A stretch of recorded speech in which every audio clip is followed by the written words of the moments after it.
Hello, hello, hello, my friends. Welcome back to the Fertility Confidence Podcast. I have an amazing interview for you today with John Shearer, who I have known and followed kind of through his transition into working in men's mental health. He's the founder of Kickstart Men's Therapy, which is a practice in Ontario dedicated to supporting men all through their life's changes, from fertility to fatherhood and everywhere kind of in between.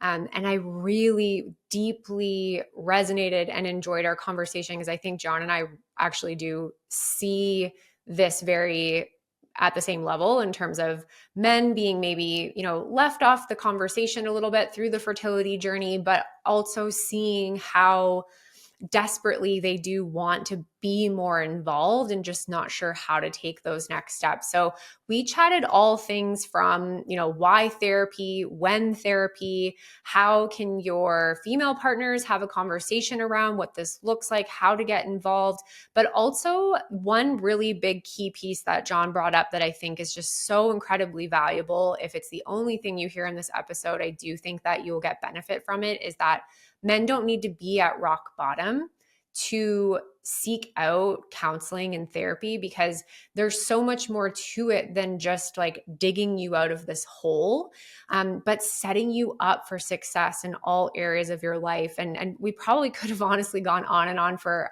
hours. And I had to cut us off because I just felt like it was appropriate, length of time for you to listen to us. And we'll maybe have to have John back on because I'm sure we'll get lots of questions about this episode. But please, please give it a listen. Share it with your partners. I think both men and women are really going to find value and resonate with this episode. And I so appreciate John taking the time to come in and share with us his wisdom and his expertise and his personal journey in this space.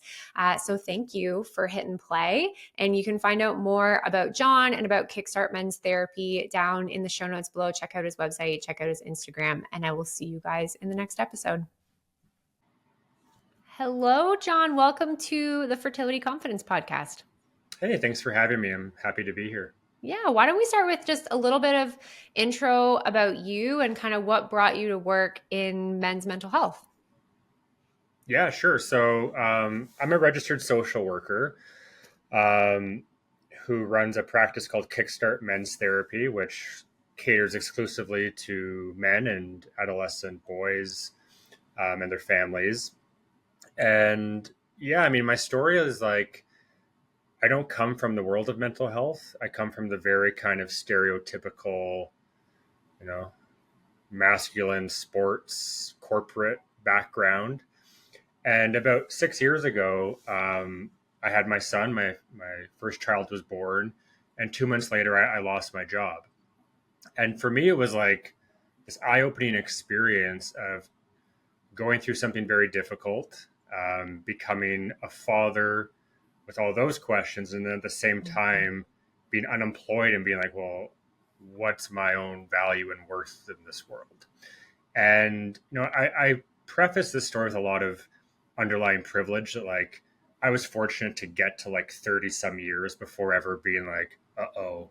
And again, that's a testament to a lot of the privileges I've had. But I I had to like confront some stuff and ask some hard questions that I had never asked before. And it led me on this journey of working with men and doing men's work, and then ultimately going back to school to become a therapist. And I knew from day one that I was going to open a practice working exclusively with men. It's all I've ever wanted to do in this space.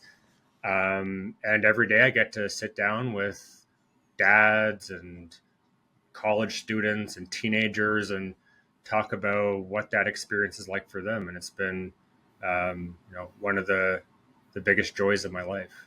Yeah, I love that. And I love that you are so niched in this space because it's something I think is really, really needed for men in general, but especially, and I'm kind of what we'll talk a little bit more about today, but in the fertility space as well, there's a lot of stigma around talking about mental health, especially for men, and having those vulnerable conversations. And then when we add this complex layer of now the stigma around a fertility journey, I can definitely see it with my clients, and I'm recommending therapy to my couples all the time. And often the women are like, yep, sign me up. And the men, still kind of have that like, well, I don't know.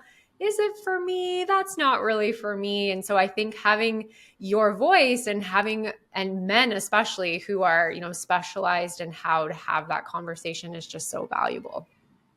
Yeah, I think that's a really important point to consider is, you know, as I don't look at it as though men are as resistant as we think they are to therapy.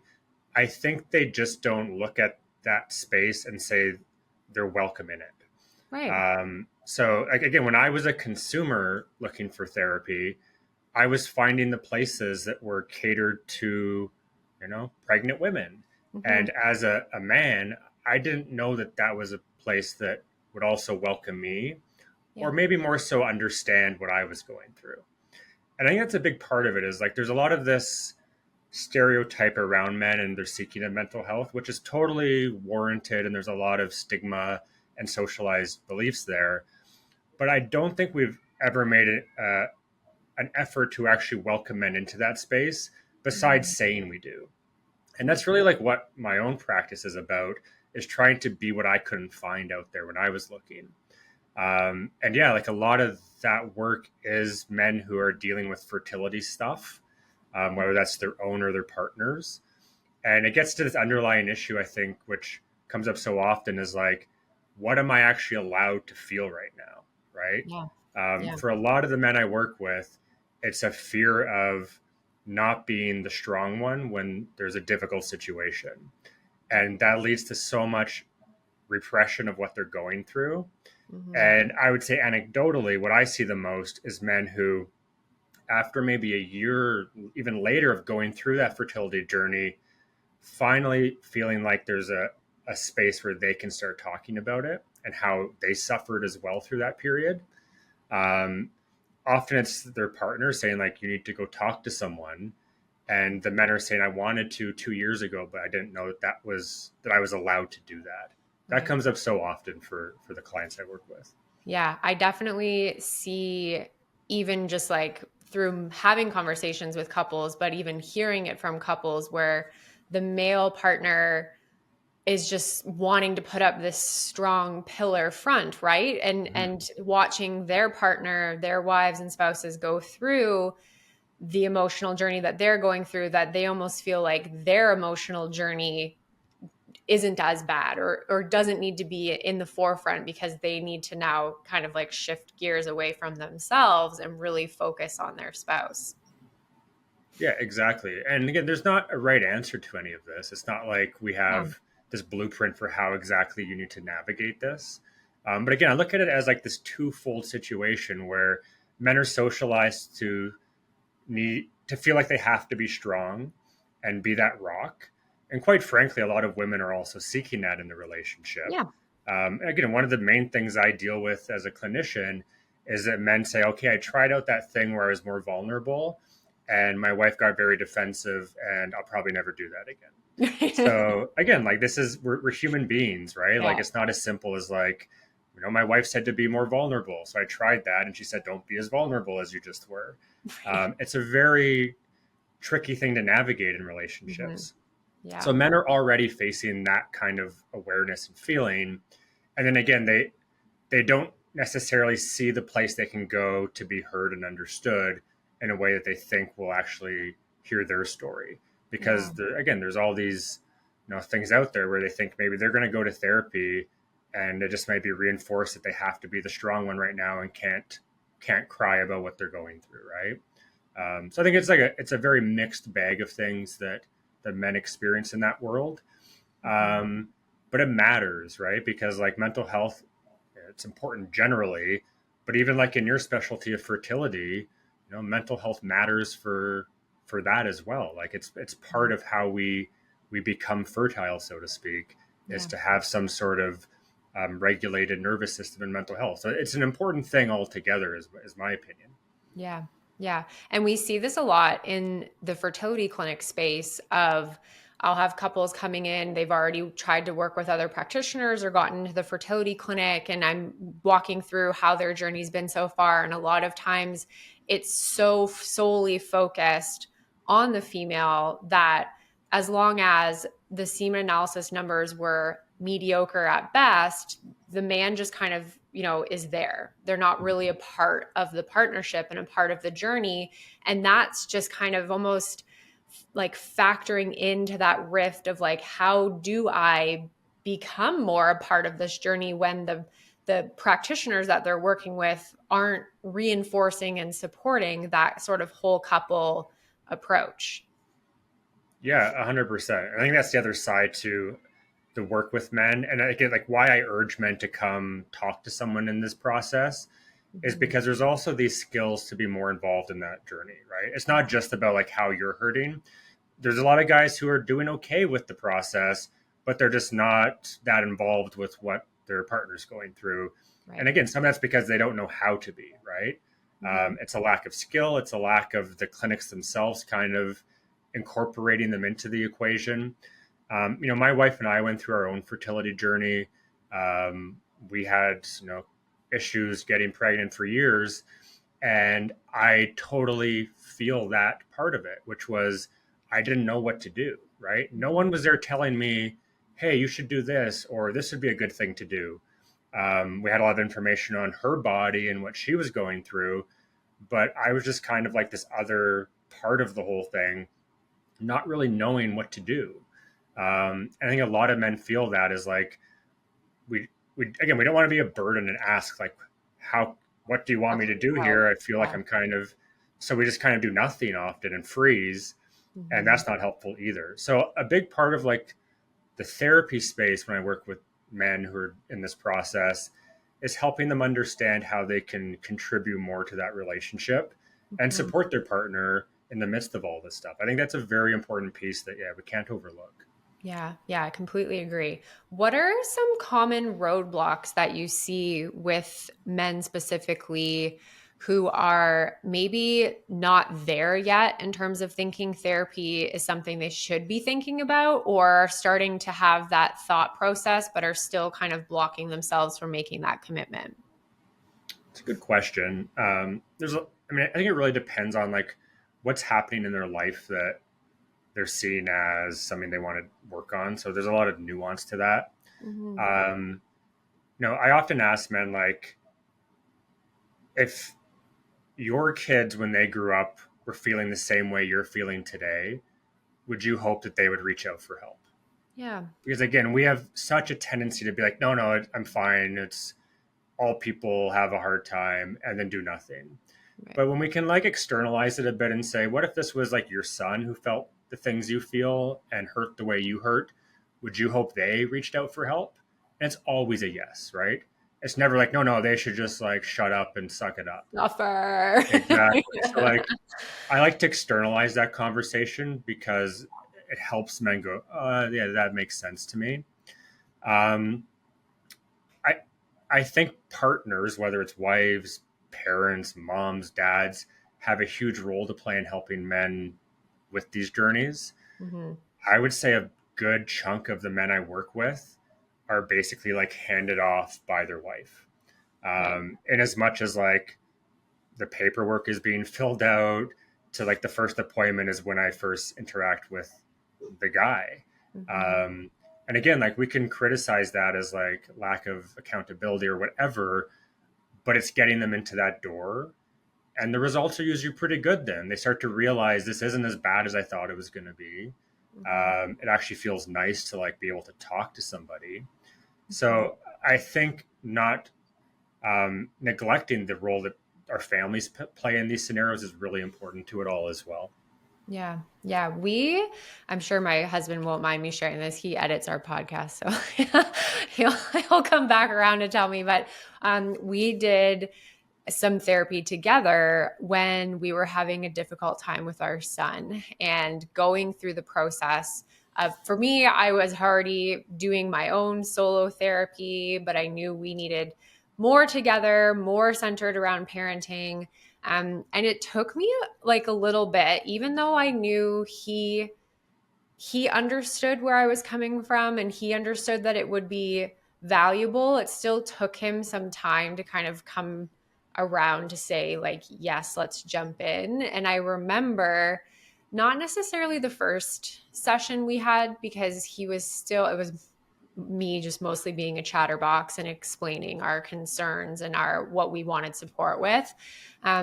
But she was really focused on Tyler, on my husband, and understanding his upbringing and what that looked like, and being able to just sort of sit back and listen to him essentially start to have like verbal diarrhea of all these things that I don't think he put into context as potentially a part of our parenting journey, and being able to open up about that. So I knew in our space, like, it was going to be a challenge to get him to go on his own. And so my tactic was like, let's go do this together and then venture off apart at that point if we need to. And I found that was really helpful to get him comfortable with the idea. And his big thing after the sessions was always like, did I do a good job? Is that how you is that how you do it? And I'm like, yeah, Yeah. you just have to talk. Yeah. Gold star. I saw a joke online recently of like a man who came back from couples therapy and is like, yeah, I think I won that session. Yeah. So yeah, but that's actually a good point. A lot of the men I work with are coming from couples therapy. So I Hmm. do a lot of relational work, and often it starts with going to see a couples therapist, reluctantly often, Yep. by either party. And pretty quickly, to kind of the story you tell, the guy just has a lot to get off his chest, because let's step back for a moment. Most women have lives where they have a group of friends that they talk openly about things with, Yeah. right? That's pretty common. You know, when I'm talking to a room of people, I can say, if you have a group of friends, you can talk to things that bother you about, put up your hand. And it's mainly the women who are raising their hand. Hmm. So for most guys, like, they just have not spoken the words to the things that hurt them. Right. And when they get into a therapy room, it's like, okay, here we go.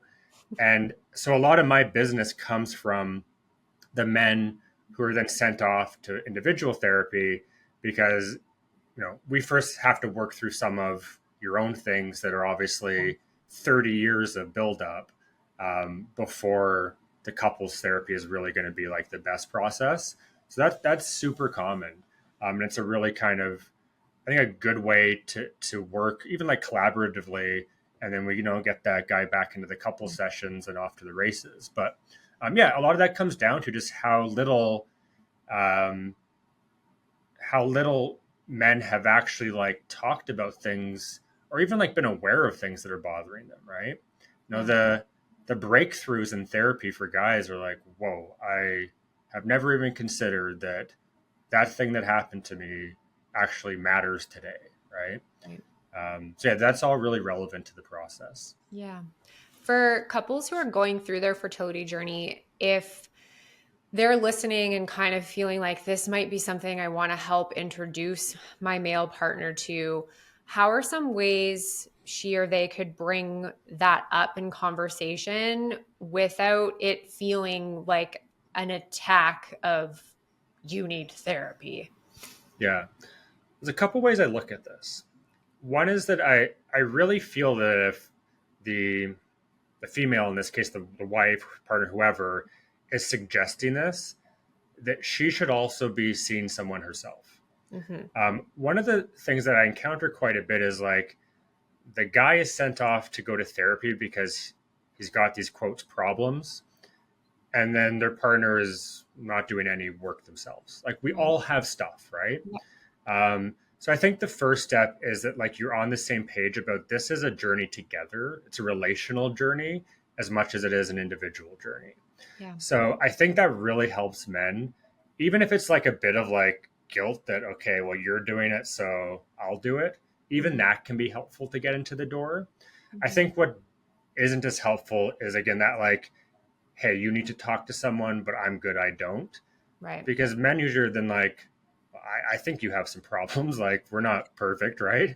Yeah. So that's a harder sell. So I think first off is having the courage yourself to say, I'm also going to do this work, whether Yeah. that's just couples in a couple session or just some individual sessions. This matters to me too. And I want to be better for you also, right? It's not just you who needs to change, because we can look at things in that polarity, but it never serves us well. So I think that's an important step. I think the next thing is um, having men able to like dip their toes in, right? Which can be like a consultation with someone that, again, like often it's the wife who's like, here's John, you should talk to him. Mhm. They find me online or whatever, or referred. Um, and just having that initial conversation, I would say like 99% of men that I do a consult with end up working with me long term. Yeah. Again, like once they understand that this will be what you want it to be, first of all, it's not like you have to bare your soul today. Um, Again, men are craving that connection with somebody Mhm. because they often have never had it. And as soon as they're like, okay, I can actually like say some of these things confidentially and privately, let's do it. It's just that first step is the hard part, right? Again, that's stigma, that's all these other things. So I think just like letting people know that you can do this any way you want to do it. It doesn't have to be, any certain way. Yeah. A good therapist is just open to what the client is kind of looking to do and what their goals are. But I think also trying to find a therapist who you connect to, right? Mhm. And again, Yeah. that's the biggest thing is like so many of the men I work with have tried therapy in the past, and they're like, I don't know, the person, I don't think they got what I was talking about. Yeah. And that matters, right? Yeah. Just like I wouldn't be trying to help a woman going through pregnancy with any sort of like, I know what that's like kind of attitude, right? Yeah. I think finding the right therapist to fit what you're looking for matters. Yeah, yeah, that's a huge one for me too. Whenever I'm recommending therapy to either partner, I always give the asterisks of like, you need to find someone that you connect with. So if you go Yeah. to this first appointment and you walk out going, uh-uh, therapy is not for me, it's not the therapy that's the problem. You just didn't find your person. And I know that's a struggle to have to try and like trial and error, but it's really important because my first experience with therapy was atrocious. And Yeah. remember being like I was pregnant with our second. I was very much in the fertility space at that point, and I was having a very challenging time both disconnecting my patient stories to my own body, and so there was a lot Mhm. of worry and fear. And then I also stacked on this new worry of, oh my god, I'm going to have to tell all my fertility clients that I'm pregnant. How horrible of a person am I? And I had a really challenging time, and immediately it was like, what would I tell a patient if they came in with these thoughts? I would tell Yeah. them to go to therapy. So I found this therapist, and I remember walking out and just being like, "Oh my gosh, I'm like flabbergasted with what just happened in there." It was very much a conversation of like, just get over it essentially, and not a lot of help or understanding or even empathy in the room. And it took me a little bit after that experience to be like, okay, what would I tell a patient? I would tell a patient that like that just wasn't my person. And now I've had the same therapist for like 7 years after that. So Yeah. it takes time and a little bit of, yeah, like dipping your toe in the waters. And I would imagine like similar for women, but I would imagine even more so for men to find someone relatable, which is why I think the work that you're doing is so important. Yeah. And that's a big part of it. Again, that's like going back to why I do what I do is it's my own story because I didn't find someone who like I felt was relatable to my own journey and what like I had done and those things. A lot of my clients find me and like will read my bio. It has nothing to do with being a therapist. It's like the story of, okay, I had a bunch of corporate jobs, I've done other things, Mhm. I have children. Like that's what they're actually drawn to. It Yeah, has nothing to do with like the therapist persona that I have. It's right. who I am as a person. And again, there can be some like downsides to that in therapy. There's some like modalities that talk about you shouldn't really disclose anything about yourself. Right. But for men to want to talk to someone, it's important that they feel like there's some safety there and some understanding, Yeah. because their story hasn't always been heard in the way that makes sense to them. So yeah, you dip your toes in, you see what fits, and then again, the hard part is like you try again if it doesn't work out the first time. But I mean, that's easier said than done, I think.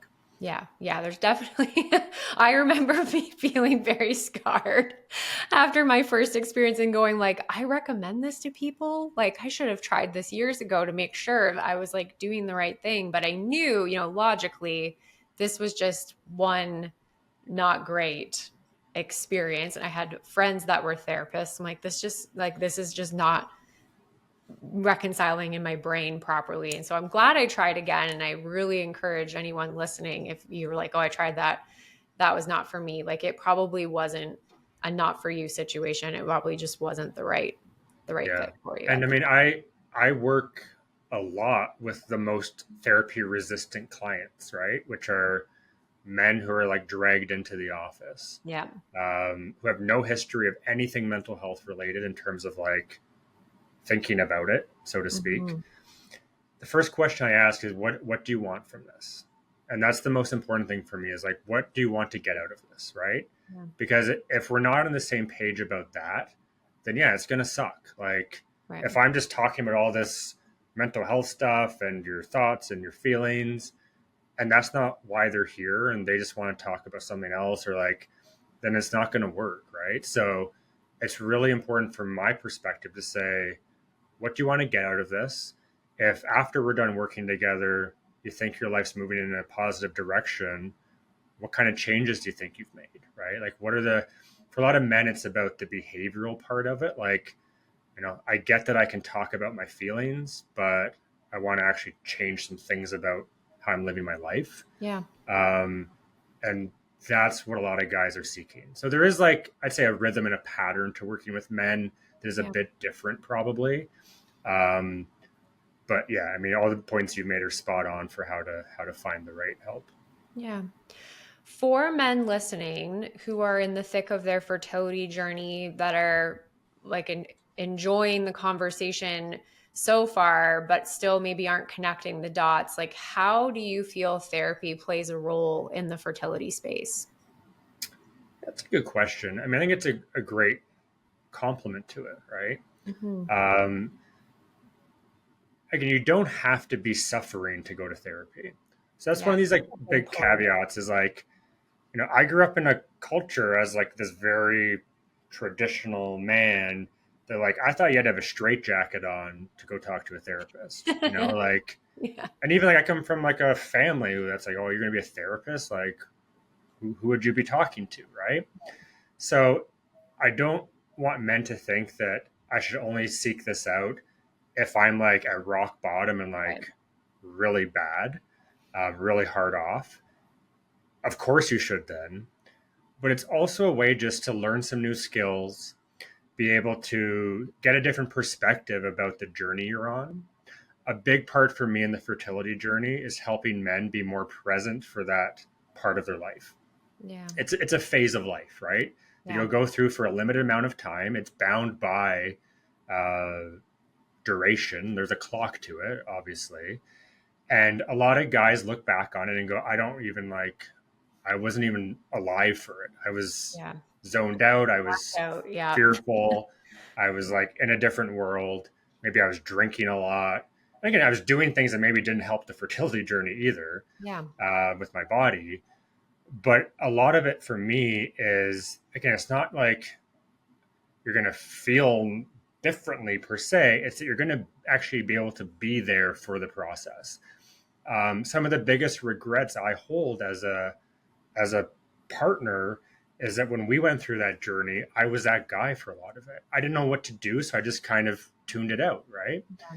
And I look back at that, wishing I had the skills I have now of mindfulness and presence to be more in that process. It doesn't mean that I could do anything else, or that that would change any outcome. but I at least would like have been there for that journey in a way that is more meaningful afterwards. So I want guys to look at it not as like, let's solve a problem you have and make you feel differently or whatever. We can certainly do that. Yeah. But I also want it to be looked at as an opportunity to learn some skills and perspectives to help you actually just be more mindful that you can actually be fully present for that journey. And 5, 10 years from now, look back on it with a different sort of clarity than you'd otherwise have. Yeah. Yeah. And I love that you're saying you don't need to feel like you're at your rock bottom, or you don't need to feel like you have all this baggage or you're carrying this problem, but it's a good way to just hone in on skills on being more present in the moment, being more present for your partner. And if we're looking ahead, we're obviously looking at and hoping for a successful outcome. And so we want to have that foresight too of let's not bring all of this unspoken emotion into fatherhood then as well. And now we're unpacking that whole beast and situation of you trying to figure that out while still suppressing some emotion from the fertility journey as well. That's an amazing point. And again, if we look at the evolution of like, what's the ends to the fertility journey? Well, hopefully it's to have children, right? Hmm. As a parent, your kids will trigger the heck out of you, right? Like you will learn a new way to be irritated as a parent. That's just a reality. Like we can pretend that like, no, no, everything's amazing every day, but that's Mhm. no, I don't know anyone who has that experience personally. Yeah. For men especially, it's this new thing of like, I didn't realize I could be so reactive to things, right? Right. So if you've built up and let all these things fester for years, your entire life essentially, or gone through a traumatic experience with the fertility journey, or just feel really stressed out about how that all went down, and now you have like screaming babies at home, Hmm. it's going to be tough. So this is about being proactive, right? It's like, how can I get ahead of this by learning some tools, learning some really effective skills to manage this better, whether it's managing stress or frustration tolerance.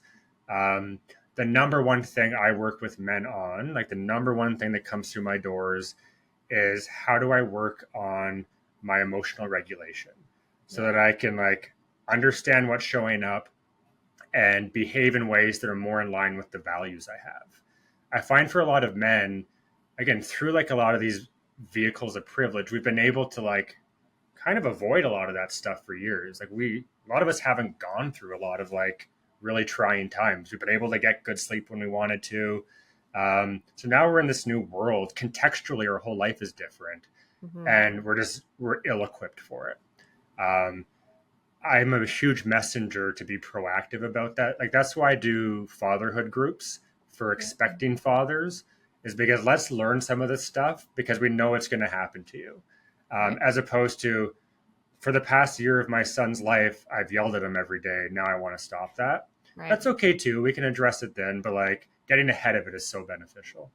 Yeah, I think that's so important because you're right. We and especially like me being the woman, we often hear this narrative of like my life is about to change. And again, it's just like another example in this family unit space where the men are just sort of there. They're not being included. And I think this is really coming down to generational. And all of us listening are all probably in and around the same age demographic, and we're raised through the same generation, and now we're doing things differently.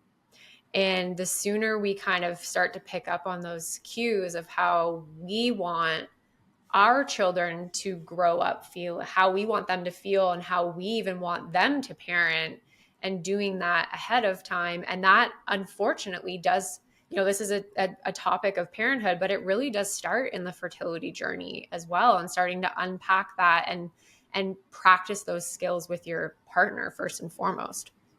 Yeah, exactly. And again, that's where talking to like a therapist or a men's therapist can be helpful, is because you speak about generationally, like most of our dads were less involved than we need to be, right? There's never been a higher demand on a father than there is today Yeah. for all the right reasons. Great Right. that it is the case. Yeah. But where have we learned how to do that, right? Mm-hmm. There aren't No really, way. there aren't dad blogs, and Yeah. like there aren't groups that were like, it's not out there.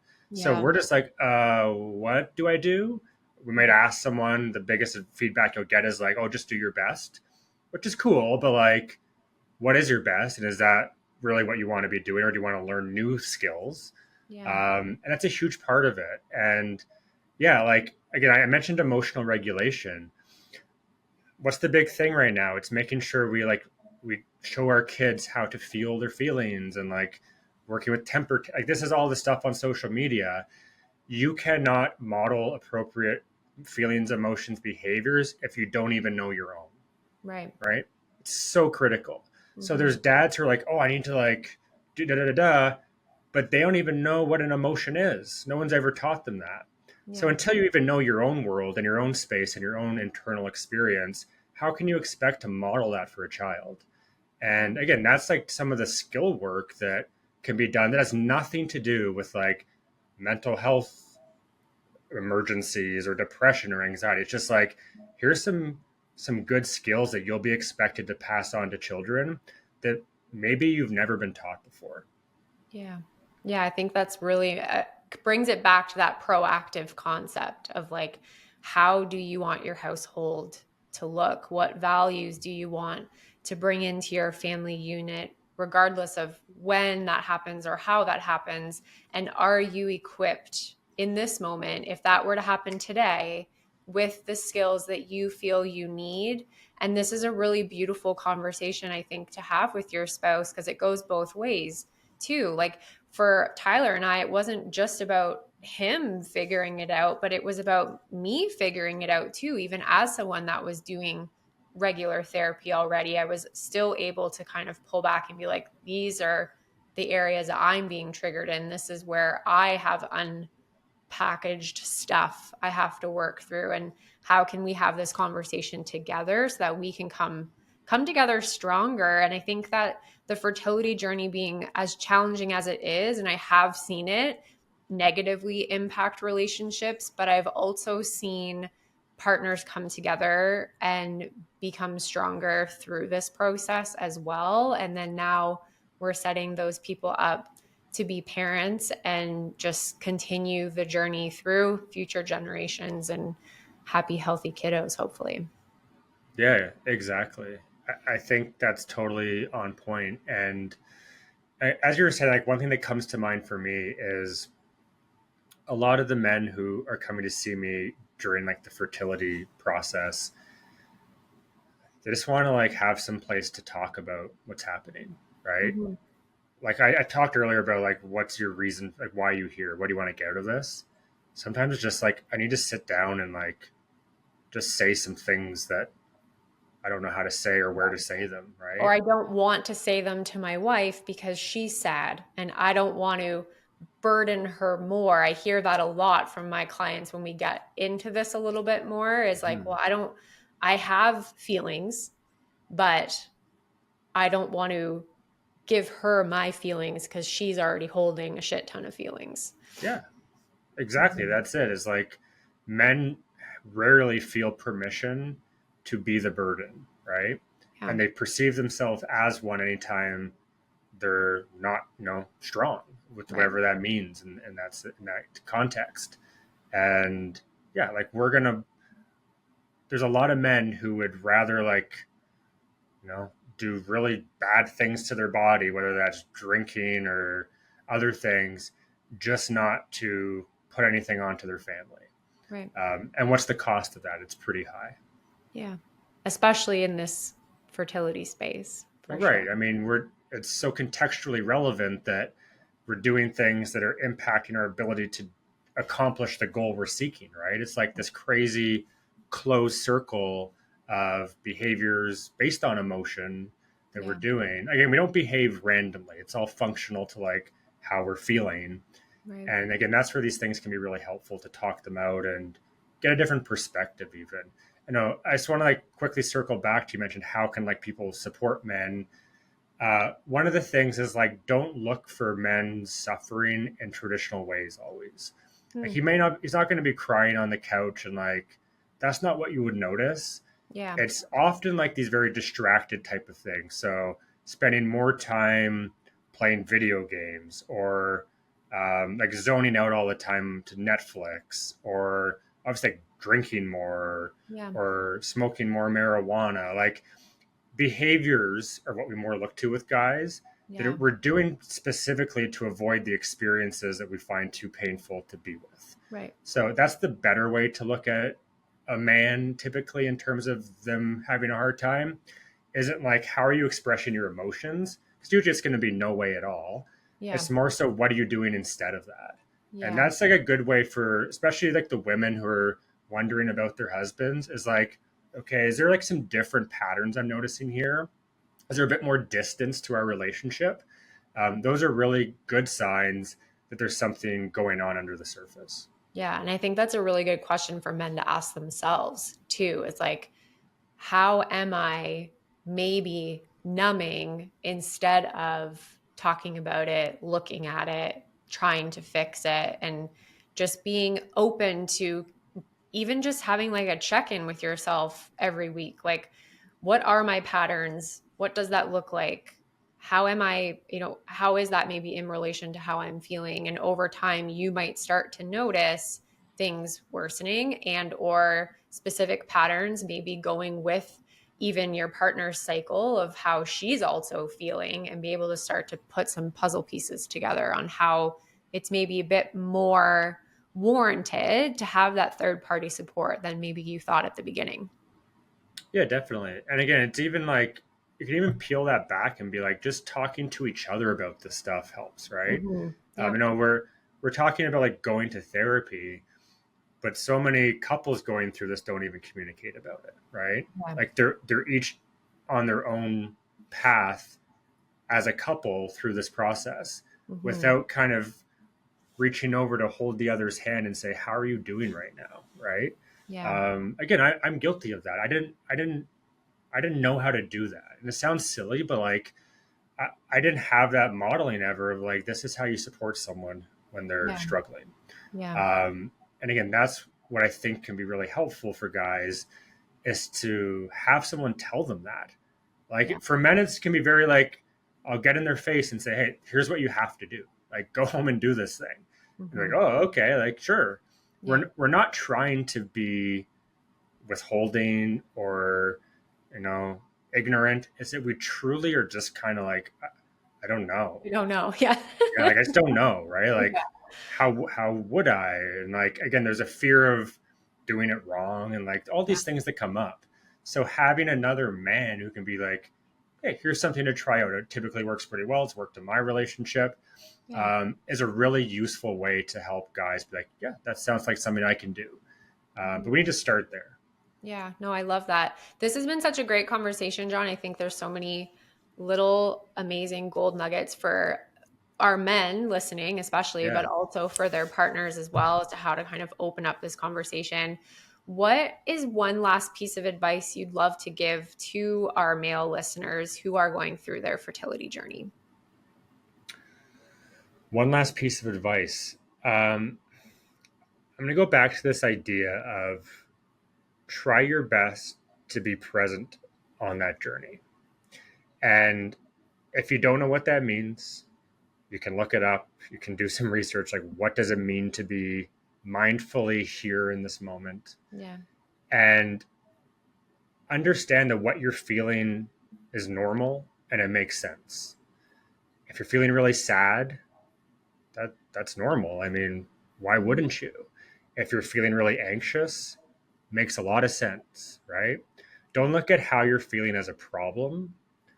Look at it as an opportunity to tune into that and to turn to your partner and say, here's what I am going through. Here's how I am feeling. Let's go through this journey together because we're both on the same road after all. Yeah. Yeah, I think that's so important. How can people find out more about you? Yeah, so the best way to find out more about me is from my website, which is kickstartmenstherapy.ca. Um, you can find me on Instagram at Kickstart Men's Therapy. I do a lot of posts there about men's issues and men's mental health. And yeah, I'm our practice is growing. I have a few new clinicians coming on board, so we're growing in our community and helping more men every day do some of these things that we're discussing today. Yeah, I love that. I'll make sure all that information is in the show notes. And thank you so much for joining me, John. This was an awesome conversation. Thanks so much for having me. I appreciate it.